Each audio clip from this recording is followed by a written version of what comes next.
क्या आप भी देश और दुनिया की खबरों से रह जाते हैं बेखबर? तो सब्सक्राइब कर लीजिए हमारे HT न्यूज चैनल को और बेल आइकॉन को दबाना मत भूलिएगा।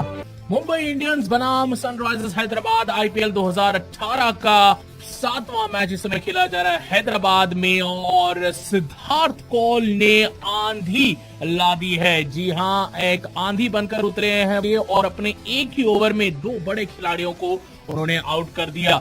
छठे ओवर की दूसरी गेंद पर सिद्धार्थ कौल ने ईशान किशन को गेंद डाली और उस गेंद को उठाकर खेल दिया ईशान किशन ने और डीप थर्ड मैन पर खड़े यूसुफ पठान ने एक आसान सा कैच पकड़कर ईशान किशन को आउट कर दिया 9 रन पर। उन्होंने 9 गेंदें खेली जिसमें उन्होंने 2 चौके जड़े और फिर उसी ओवर की आखिरी गेंद पर इवान लुइस को भी क्लीन बोल्ड कर दिया। जी हां, एक नकल बॉल यहां पर आई प्ले करने में और पढ़ने में बिल्कुल नाकामयाब हो गए। उस गेंद को इवान लुइस 29 रन के निजी स्कोर पर आउट हो गए। वो 17 गेंदें उन्होंने खेली, 3 चौके और 2 छक्के भी जड़े उन्होंने अपनी इस पारी में। तो यहाँ पर सिद्धार्थ कौल ने अपने एक ही ओवर में 2 बड़े खिलाड़ियों को आउट कर दिया। पहले ईशान किशन को आउट किया और उन्होंने उसके बाद इवान लुइस का विकेट भी दिलवा दिया है सनराइजर्स हैदराबाद की टीम को।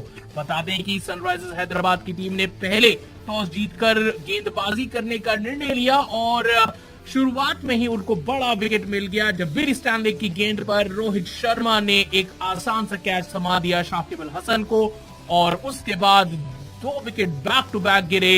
एक ही ओवर में सिद्धार्थ कौल के पहले ईशान किशन गए, उन्होंने बनाए 9 रन और इवान लुइस आउट हुए 29 रन पर 17 गेंदें उन्होंने खेली।